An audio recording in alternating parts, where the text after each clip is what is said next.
one thing I think I want to emphasize to my nieces when it comes to dating and men, you're gonna come across so many uh, in your lifetimes, and you're gonna come across uh,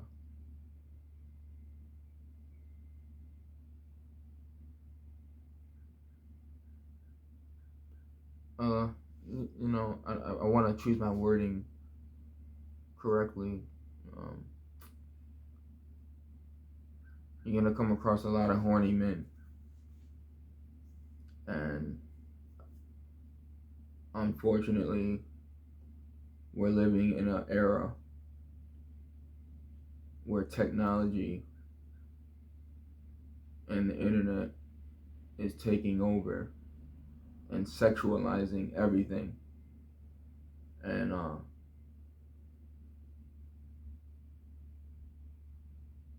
now it's causing young girls to go into a frenzy and go into a panic attack with themselves, their bodies, their images, you know, their psyche, how they view themselves, and at the same time, you got men lurking on you guys, and not only lurking, but predators. Predators come in all you know, kind of forms. You know, someone who just simply doesn't want the best for you. Um, Someone who just simply, isn't thinking about your best interests, your safety, your security, your well-being. Um, I want you guys to be aware of so much out here uh, that you can save yourself a lot of heartache and a lot of pain and a lot of time. Um, but I don't want you to fear anything or be closed off. I want you to be open and honest, and I want you to make the best decisions that you possibly can in every moment in every way. Um,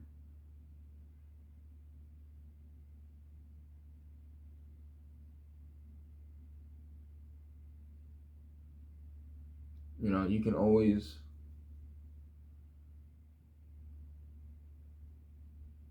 because we live in a world where women outnumber men. You know, so and the fact that a lot of men today are either incarcerated, dead, um, uneducated. Um, it's like it lessens the odds even more. The ratios lopsided even more. So um, if you put that in perspective, the chances of probably finding your prince in shining armor is slim. Uh, Probably little to none, realistically. Um, with that being said, the main thing in your young lives is to learn about yourself as much as you possibly can. And that can start by uh, learning your parents, getting to know your parents. Um, as hard as that may be sometimes to communicate with, your parents. Sometimes getting to know our parents really helps us to get to know ourselves, getting to know where they came from, how they came up, how they were raised, what happened to them, what they experienced, what they saw.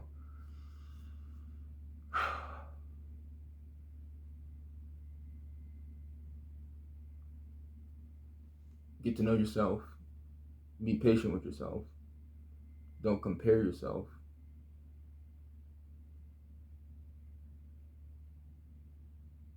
And only focus on how you can improve yourself in every way.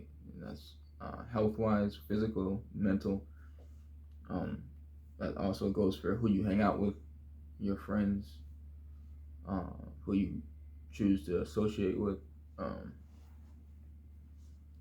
just because your friends got boyfriends don't mean you need to have a boyfriend. Just because your friends are thotting off don't mean you need to thot off. Just because your friends are drinking and doing drugs don't mean you need to drink and do drugs. That stuff isn't going anywhere. You'll be able to do that stuff whenever you want later on in life. Once you get yourself established and get yourself, you know, set up in this crazy world.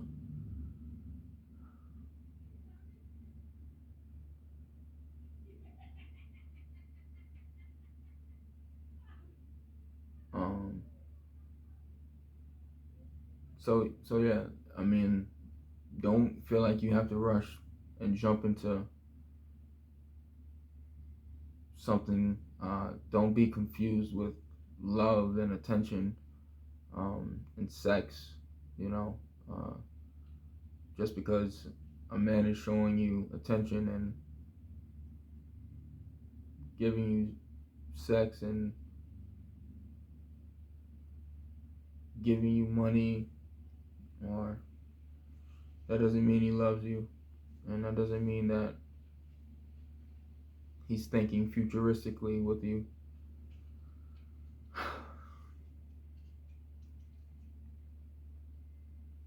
There's a lot of things that go into relationships, and so many different factors weigh in, you know, and we don't really realize it until later, later on. We don't realize it until you're already deeply involved with someone, or time has passed and kids have come and certain things have happened, but you don't want to end up in those situations. I'm sure you guys probably got friends already that are in these situations, and another thing, don't be quick to leave your mother's house. Okay, don't be so fast to leave your mom's house. All right, um, just to go move in with your friend and have to live with their mom. You know, uh, you want to be grown and you're ready to get out of your mom's house and from up underneath your mom's rules, and then it's like, where are you gonna go? You know, uh, what are you gonna do then? You go to your friend's house and have to live underneath her mom's rules, and then her mom's rules can be even worse. And it happens all the time. It happens all the time, and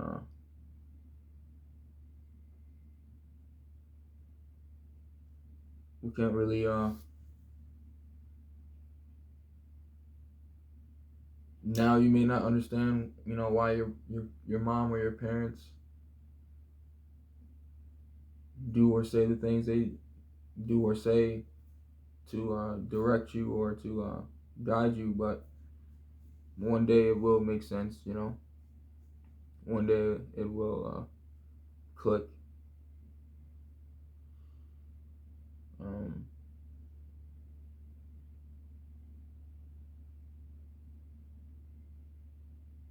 don't be afraid to reach out to the men in your family, you know, and this goes for all the young girls, or if you have men in your family, if you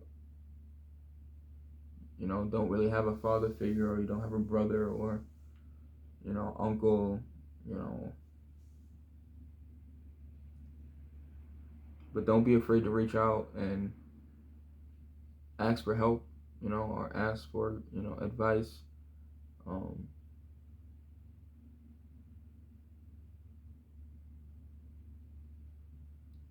It's like, so many there's so many fatherless women and young girls out there that never had the opportunity or the privilege to have a father, and get that love and affection and attention from a man early on. And that really damages a young girl's psyche and mental throughout her life and throughout her upbringing, because once she becomes of a certain age, she's looking for love in all the wrong places, and she usually ends up finding it in all the wrong places, and before you know it, added damage is done, and added trauma, and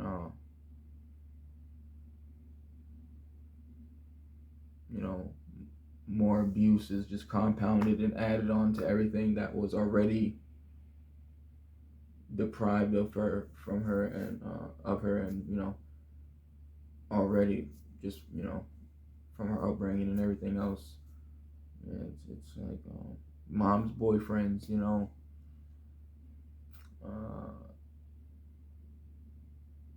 there's been, I've had women tell me in the past that their mother's boyfriends, would look at them while they were younger, young girls, preteen or even younger, stepdads and all kind of stuff. So I know not only the absence of a father does damage, but also a stepfather or a mom's boyfriend can add to the damage and add, to the trauma. Um, which will add to the uh, paranoia of men in a woman once she's older, once she's grown, she's in her own life and she has her own relationships. It'll be there'll be a void there, because of what she experienced and what her experience with men early on, hasn't been the best or ideal. So it affects her in her adult life and in her adult relationships. And believe it or not, most women end up with the type of men that abuse them in their upbringings. Ironically, a lot of the times, not all the time, a lot of times.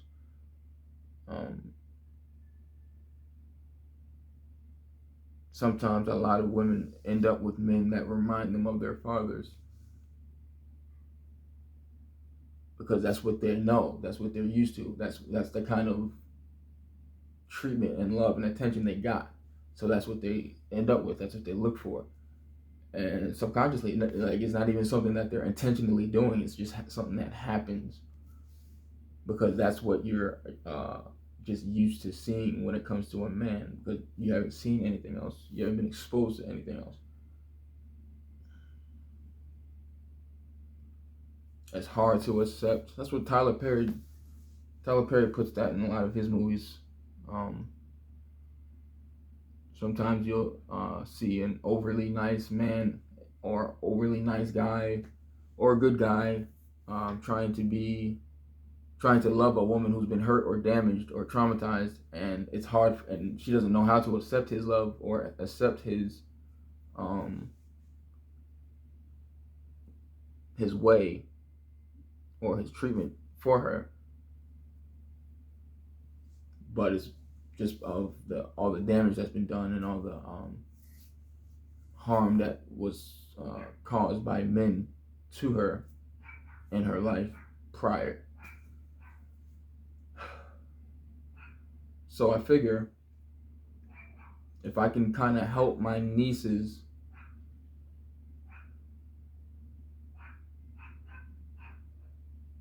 dodge the bullet a little bit, then why not? And it's like, that doesn't mean like life's not going to be perfect. Like, you're gonna have your experiences, you're gonna have your ups and downs, and you're gonna have your heartbreaks, you're gonna have your emotions out of whack throughout your path. But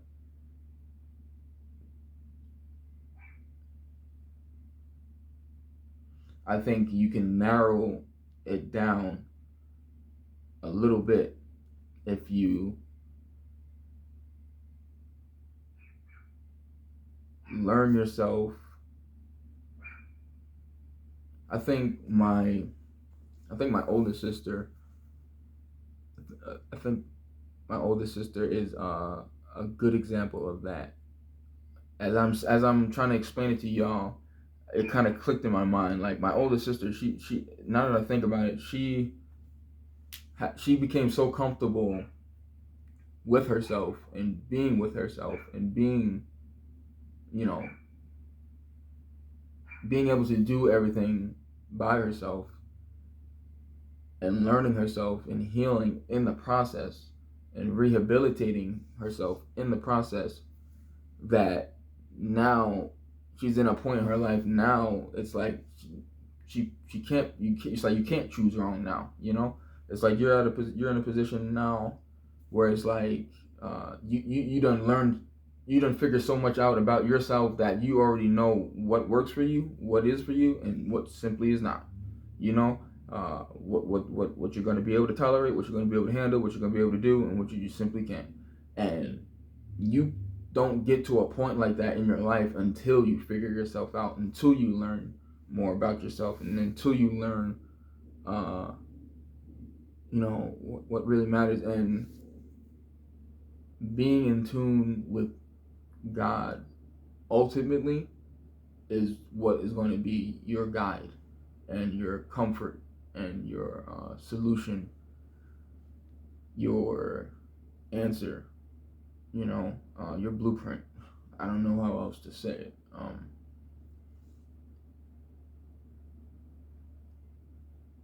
If you can learn yourself through God first and put Him first, regardless of the distractions and regardless of what you're hearing, regardless of what you're being told, if you can build that relationship with God within yourself first, so much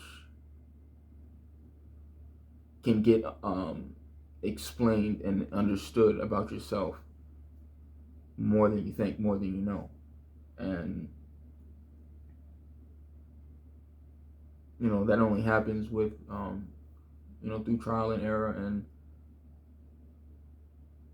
opening yourself up, opening your heart up to Him, and allowing Him to guide you and give you the best advice, best answers that you can receive from Him through seeking Him.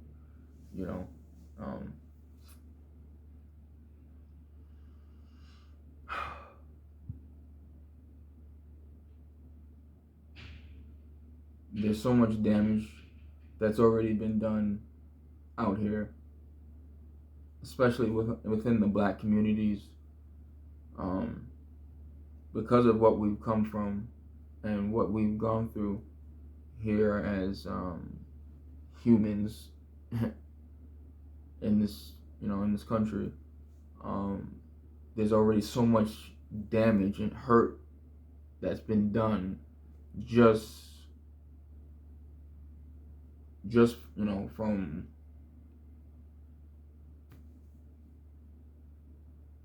what we have inherited. It's like it's already there, and there's so much that we already have to overcome.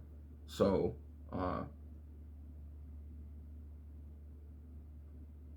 the women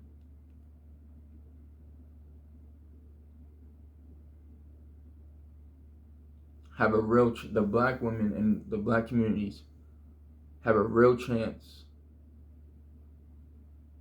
to reconstruct things. Okay?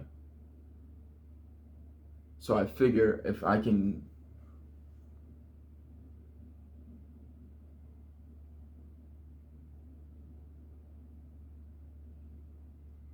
at least, try and help the Black women within my own family see that, understand that, and kind of grasp that, you know. It's like it's going to start with a lot of healing. It's going to start with a lot of accountability, uh, and understanding and acceptance. It's like we have to be able to accept what we're going through, what's happening. Like I said, there's so much damage that's already been done, and there's so much that's already happened that contributes to a lot of the dysfunction within inside the black community and the black household. Um, you know, there's so much division between black men and black women, and it all stems from our upbringings and our households. You know, we have been brainwashed to believe that black men are monsters, black men are angry, aggressive, hateful, abusive, neglectful, everything you can think of, you know. And this stigma, it's like this spell has been plagued over the black community, and because of it, the division has been widespread and has pretty much taken over Africans in America. Black people in America has been, you know, taken over by it. And I really feel like the black women in our, and the only reason why I'm saying it like this, like the black women, I feel like can really turn things around in the black community for us, is because everyone is infatuated with black women. Everyone loves black women. Everyone wants black women. Wants a black woman. Everyone has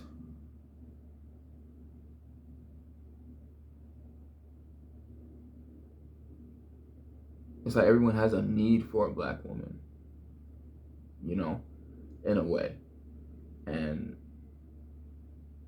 I'm only saying this, and I've only experienced this because of the black women within my own family. You know, I can only speak on it because of my own experience and my own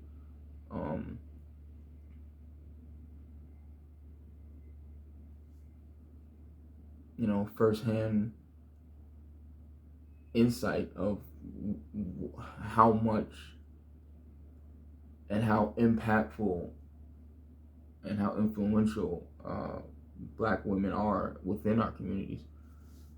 And it doesn't really get acknowledged, and it doesn't really get recognized because of all the damage that has been done and all the you know, the history, you know, that has led us up to this point. It's like, you know, even in the movie The Woman King, it's like Hollywood is trying to, and even in the new Black Panther movie that's coming out, it's like Hollywood is trying to they're trying to give people an idea of what of the significance that black women had all throughout black history, with, you know what I'm saying, the significance that the position that they held, the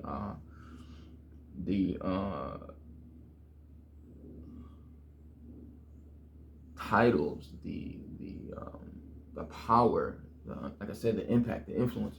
So if we can try and somehow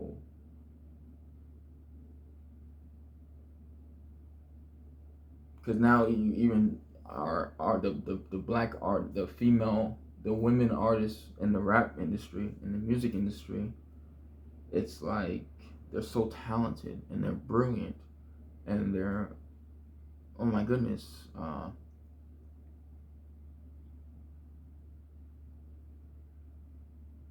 they're amazing. I don't know if I'm saying her name right, but Glorilla. Shout out to her. I may not agree with everything you be talking about and rapping about, but wow, like the talent and the wordplay. It's like she's amazing, and there's so many others. Cardi B, Bia. It's like these young women are so freaking talented, and they have so much influence and impact on other young girls and young ladies out there that it's such a thin line, ladies, and it's so fragile with what you do with this influence and what you do and what impact you have with this platform that y'all have. It's like y'all are either gonna make young ladies or break young ladies. You know what I'm saying? It's like if you're not careful, whatever you say, whatever you rap about, whatever y'all represent, and whatever y'all impression, image y'all give off, that's gonna reflect and that's gonna determine the future of these young ladies. Take a look at what it's already doing to what the the men rappers have already done to the young black youth, boys. Look what it's already done. These young boys are sending each other to the grave, man. Like, it's really like a video game. It's really like a video game out here. It's like they're really living life like a video game, and they're being hyped up and influenced even more when they're under the influence of these drugs, and when they listen to this music they call drill music, trap music. It's like they actually get influenced by that. Like, that's actually their guidance. That's the only guidance they're receiving, is from their peers and from what's coming through the microphone, through the speakers. So I feel like if black women somehow, some way came together, because it's like everything runs through y'all. Y'all are literally control. Every family is together because of y'all. Every family is provided for because of y'all. Every family is taken care of because of y'all. Nothing goes without y'all. So it's like, it's gonna have to start. Listen, on the plantations, there was Big Mama. It started with Big Mama on the plantations. Everyone answered to Big Mama. Big Mama oversaw everything. Everything was controlled by Big Mama. And it's like I'm not saying we have to get back to that, but it's like we kind of do have to get back to some type of structured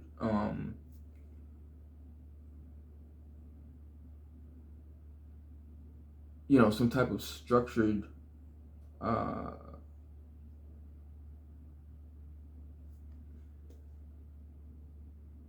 plan in the black communities, in the hoods. And I really feel like the black women in our communities can really control that, and really,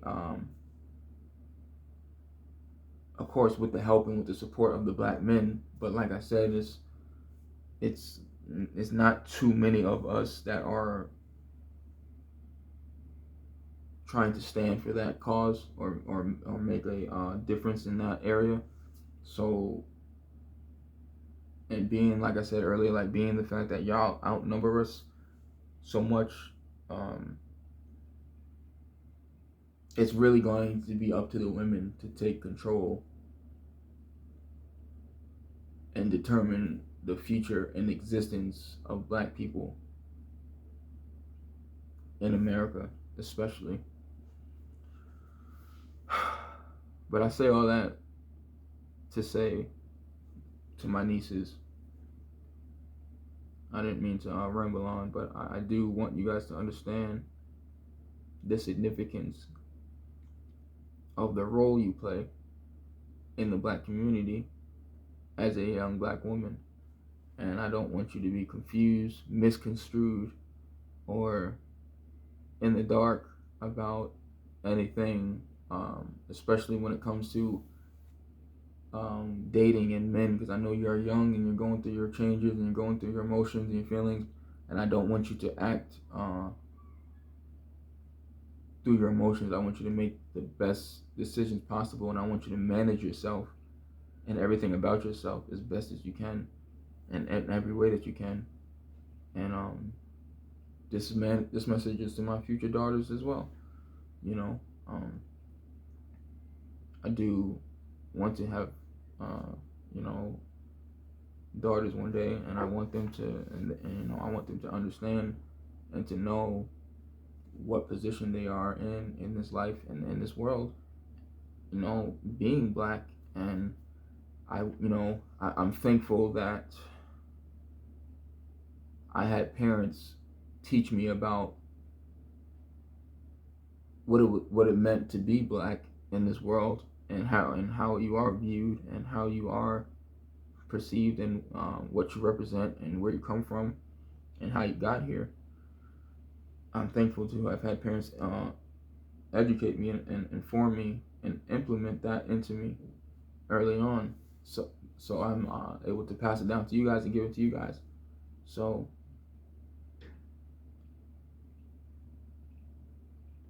you know, please don't hesitate to reach out. Please don't please don't hesitate to ask questions, and you know, be a part of everything that's happening and going on, because like I said yesterday, family is all we got. And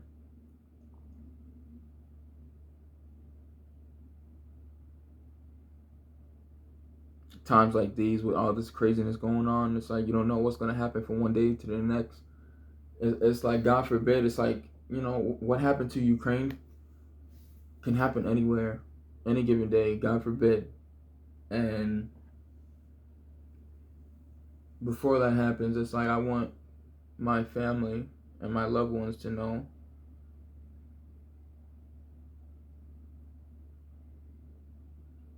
just exactly what is going on and what's happening. And the younger generations especially is who I want to be informed and educated. I can't save them all. I can't save everyone. I can't help everyone's kids.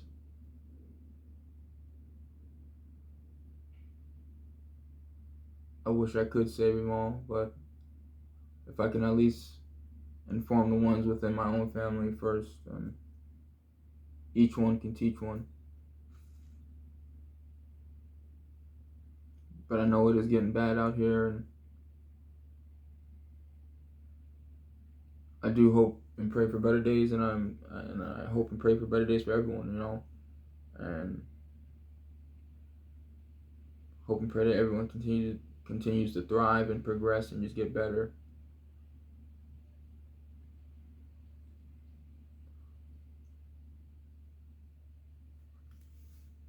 They used to, like,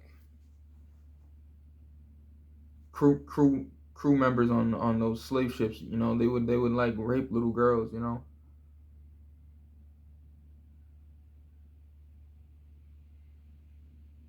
Girls between the ages of 6 and 15 were getting raped.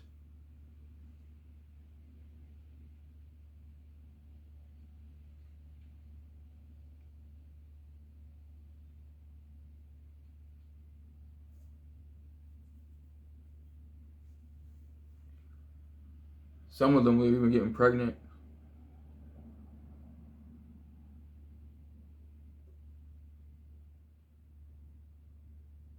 And, those babies were born. So it's like, you gotta imagine, like, all that trauma and all those emotions and all those feelings that the mother may have experienced or endured during being raped. You gotta imagine all that is getting passed down to the kid, and then the kid grows up with those traumas and those feelings, and then it just cycle continues. And it's like there's certain things that's in our DNA that was inflicted there,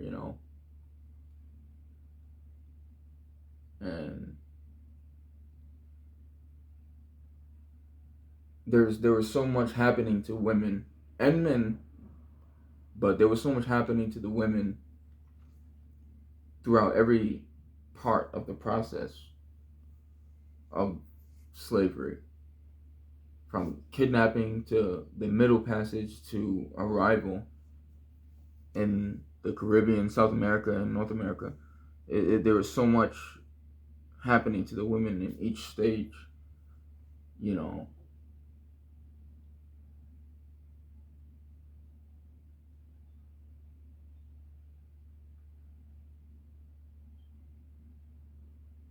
And the women had to watch everything happen to us.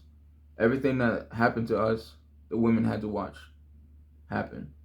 Whether it was your brother, your father, your husband, whoever.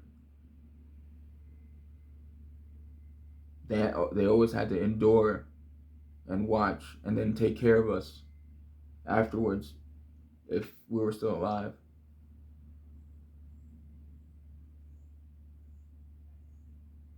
America is a very interesting place, and a very interesting place in history. It is. The things that happened to the Native women as well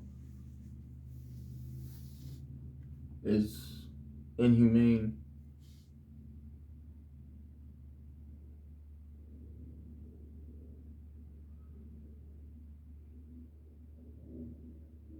And it's things that we can't forget, and things that we have to learn from, and learn, where we came from and how we got here and why things are the way they are.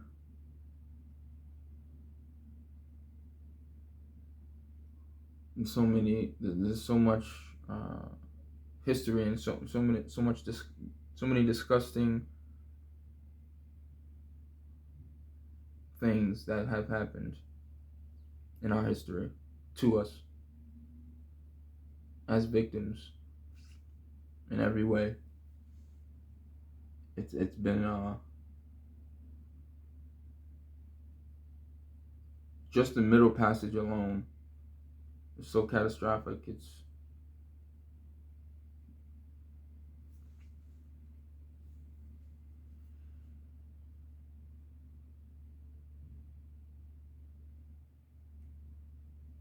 the black woman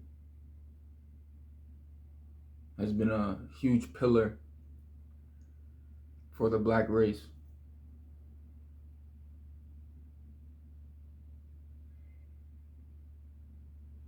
And I understand that and see that now more than ever.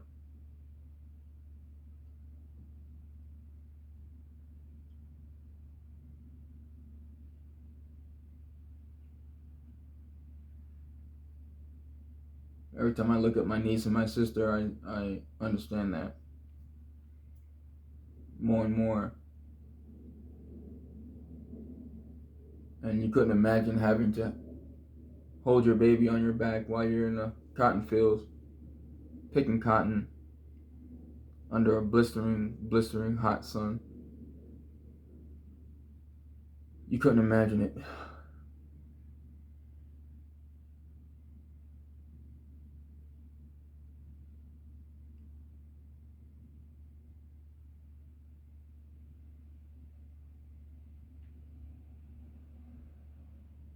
You couldn't imagine marching for miles in chains, having to hold your baby.